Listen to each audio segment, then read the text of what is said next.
Hey guys, it's Jimmy here and welcome to a light review of Project Cars. Now Jimmy, why a light review and not a full-blown one? Well, I find it very difficult to sort of sit down for, up to 40 minutes and listen to someone talk for that amount of time, no matter how many pretty pictures they put in the background. So what I'm going to be doing here is trying to keep the video under 10 minutes or so, make it easy for you guys to watch, avoid sort of rambling, try and stick to facts where applicable, and of course sprinkle a little bit of my opinion on top. With thanks to the guys at Slightly Mad Studios, the guys at Grip TV, we got some codes for this game pre-release, so we got a good chance to play with it before it came out. I alone on stream played about 20 hours or so of this game, so all my opinions and all my thoughts are all kind of stemming from that 20 hours of gameplay. So I'm going to start off this light review with a question that I was asked many times when streaming this game on Twitch. Jimmy, is this game arcade or is it sim? Now, arcade and sim are two very broad genres of gaming, and I think that applying a tag, or either of those tags to this game wouldn't be correct. I think instead, they would have to look at this game, see what it was trying to be, and then judge whether or not it did that well.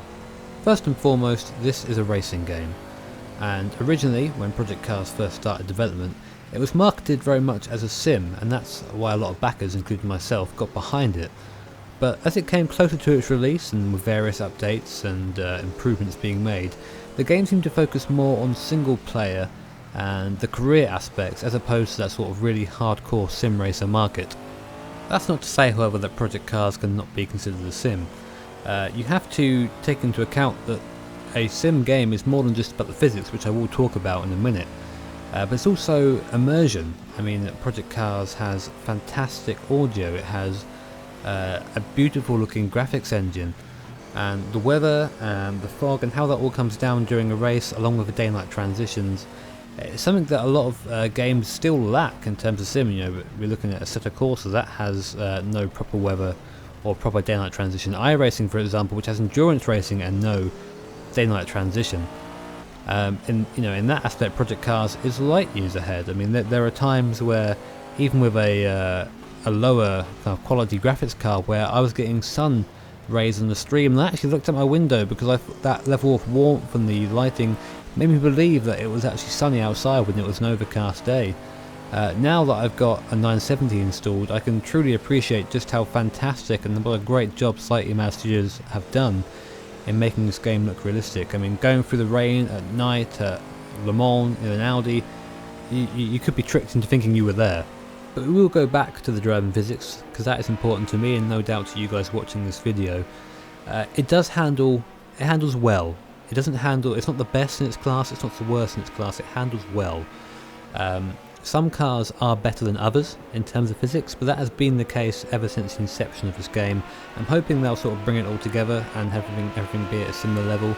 But I'll give you an example. The Ariel Atom, the V8 version, I think that car is hilarious to drive. You can drift around every corner, pretty much do what you want with it, and you'll have no complaints from it whatsoever, which I think, that's not quite how I'd expect it to be in real life.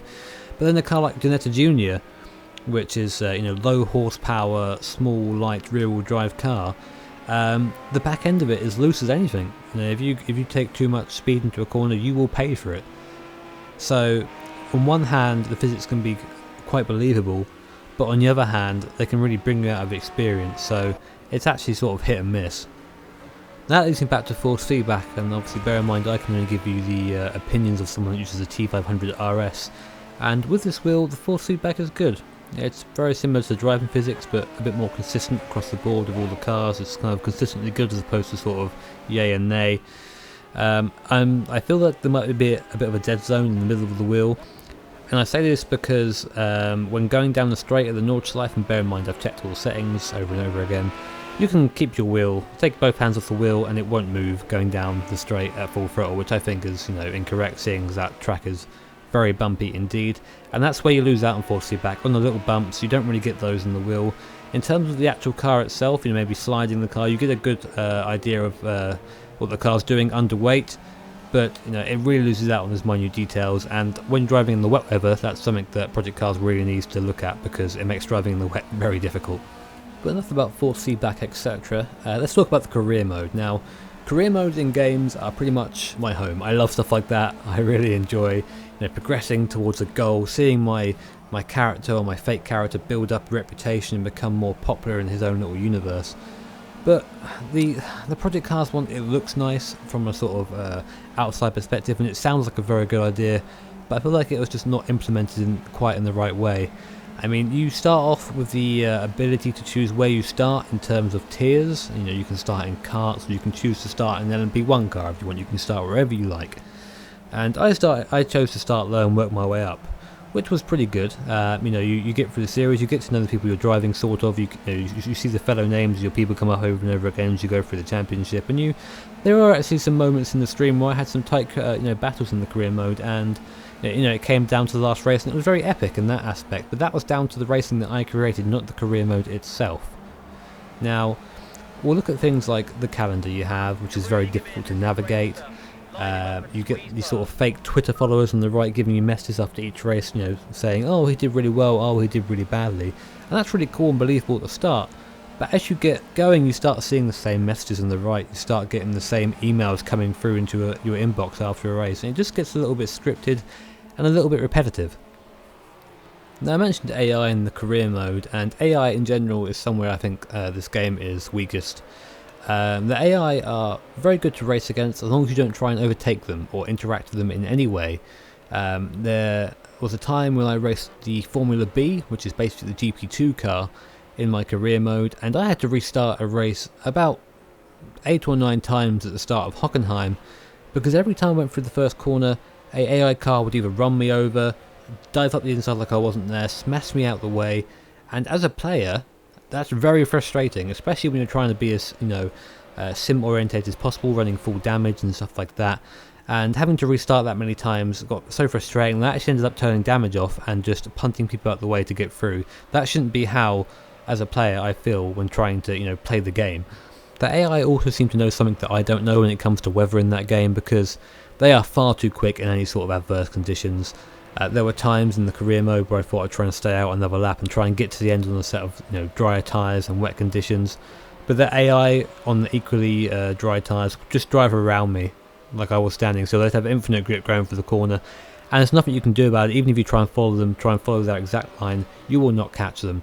And again, as a player trying to strategically beat the game through terms of better tyre strategy or just driving better, being cheated out of victories or out of positions because the AI is just far too good in a certain condition is extremely frustrating.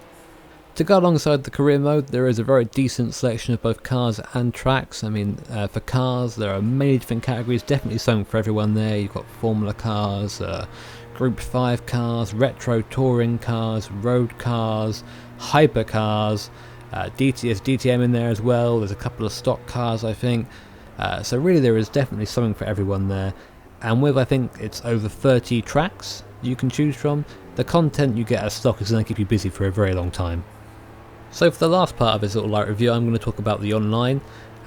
Admittedly, I've not done as much online as I have done with career mode. I've done maybe about 5 or 6 races online, and this was pre-release, so before everyone else got their house in it, so the online was pretty quiet at that point. But it wasn't bad. If your opponent's ping was under 100, that is, anything above that, and it seemed that the cars would warp a lot, and it would make it very difficult to do any sort of proper side-by-side racing, which is what you really need in a game like this. As of this moment anyway, I don't think there are any dedicated servers that exist, so there isn't really any proper support for leagues and whatnot. I do think that's coming soon, and it really needs to if Project Cars wants to have an active online community. So then, the $1,000,000 question. Jimmy, should I buy this game? Well, that's up to you, to be honest. This is a very fun, at times very immersive game. And for someone like me, who really enjoys to sort of get away from that really hardcore sim vibe every now and then, just to sort of cut loose and maybe drift a touring car around Brands Hatch in the wet, and this is the sort of game that I'd recommend. It's very enjoyable in that regard. But if you are belonging to that really hardcore sim racer audience who value physics above all else, then maybe this game isn't for you. But that's okay, because this game isn't aimed at you. Anyway guys, thank you very much for watching. I think we went over 10 minutes by a little bit there, but I'm hoping you guys will let me off and you don't mind that. If you did find the video in any way informative, then please help me out by hitting that like button, and if you really enjoyed it, hit subscribe. If you felt like I missed something or have your own opinion that you want to add, then by all means, that's what the comment section is for. I'm really, really interested in people's opinions here, so by all means, write them down. So thank you for watching, guys, and have an awesome day.